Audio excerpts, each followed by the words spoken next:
রিমি আর সৌমিনের বিয়ে হয়ে গেছে প্রায় 1 মাস হতে যায়। এখন আমি তোমাদের সাথে ওদের বিয়ের দিনের ভিডিওটা শেয়ার করছি। কেন বলো তো, অনেক দিন আগেই কিন্তু আমি এডিট করে রেখে দিয়েছিলাম, বাট পাহাড়ে চলে যাওয়ার কারণে আমি আগের কিছু ভিডিও এখনো পর্যন্ত শেয়ার করতে পারিনি। তাই ভাবলাম যে আজকে চলো পুরো ফোনটাকে ক্লিয়ার করেই দেবো। বিয়ের দিন রেডি হয়ে সোজা চলে গেলাম বিয়ের বাড়িতে। গিয়ে বরের এন্ট্রি তো দেখতে পাইনি, আগেই বাজি ফাটানোর সমস্তটা কমপ্লিট হয়ে গেছে, বাট এই যে গেট ধরার এই জায়গাটা তো একদমই মিস করলে চলবে না। তাই চলে আসলাম সবাই মিলে গেট ধরতে। আর এখানে কিন্তু সবাই মিলে টাকার দাবি করে আমরা সবাই এখানে নাচ করছিলাম। গেট আটকানোর সমস্ত পার্ট চুকে যাওয়ার পর এখন কিন্তু বরকে নিয়ে আস্তে আস্তে আমরা সবাই মিলে এন্ট্রি করছি। আর দেখো, এত ভিড়ের মধ্যে বরকেই খুঁজে পাওয়া যাচ্ছে না। বরকে নিয়ে চলে আসলাম বিয়ে বাড়িতে। তারপরে বর এখানে বসে পড়লো। এবার তোমাদের সাথে সবার লুক এক এক করে শেয়ার করি। অর্পিতা দি মৌকে কিন্তু দারুণ লাগছিল, সঙ্গে আমাদের আখি রানী কিন্তু পুরো নতুন বউ লাগছে। এদিকে দোলা দিকে এই শাড়িটা পরে কি দারুণ লাগছে দেখো দেখতে, তোমরাই কিন্তু কমেন্টে জানিও। আর প্রাচীদের দিকেও কিন্তু বেশ ভালো লাগছিল। সবার লুক শেয়ার করে ফেলেছি, আমার আর রিপনের লুকটাও শেয়ার করলাম। তোমরা কমেন্টে জানিও যে আমাদের কেমন লাগছে। ভাই রে ভাই, জীবনে অনেক রকমের চুড়ি দেখেছি, এইরকম চুড়ি জীবনেও দেখিনি। দেখো এই ছোট্ট কিউট ব্যাগটার মধ্যে কতগুলো পকোড়া ভরে নিয়ে এসছে। আসলে বিয়ে বাড়ির পকোড়া শেষ, তাই প্রাচেতা দিয়ে আমার জন্য কিছু এখানে জোগাড় করে রেখে দিয়েছিল। আর এদিকে বুড়ি পিসিকে দেখো কত ইয়াং লাগছে, মনে হচ্ছে কোনো অ্যাঙ্গেল দিয়ে আমাদের বুড়ি পিসির 44 বছর বয়স হয়ে গেছে। রিমি আর সৌমিনের বিয়ের লগ্ন ছিল একদমই গভীর রাতে, তাই সবাই মিলে চলে আসলাম খাওয়া দাওয়া করতে। খাওয়া দাওয়া করতে না করতে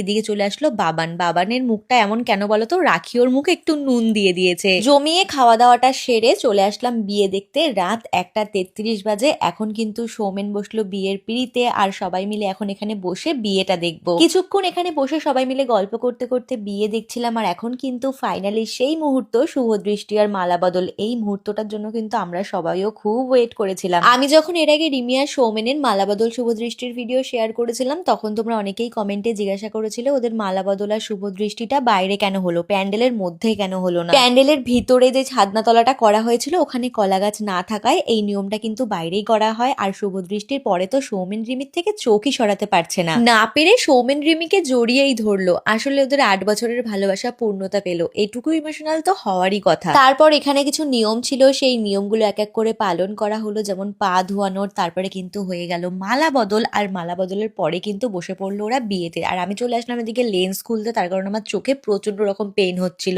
লেন্স পরে বেশিক্ষণ থাকলে না আমার ভীষণ মাথা যন্ত্রণা করে। তোমাদের কি কাউরে এরকম হয়? অবশ্যই কমেন্টে জানিও তো। আর দেখো, খৈদানের পর এখন কিন্তু ফাইনালি হবে ওদের সিঁদুর দান। তোমরা সবাই সৌমেন রিমিকে অনেক আশীর্বাদ করো, ওরা যেন অনেক সুখে শান্তিতে সংসার করতে পারে, আর এভাবেই যেন সারাটা জীবন ওদের মধ্যে ভালোবাসা থাকে। দেখো, বিয়ে দেখে এখন যাব বাড়িতে, এখন বাজে ভোর 4:50। এই ছিল রিমি আর সৌমেনের বিয়ের দিনের ব্লগটা। তোমাদের কেমন লাগলো অবশ্যই কিন্তু কমেন্টে জানিও। বাই।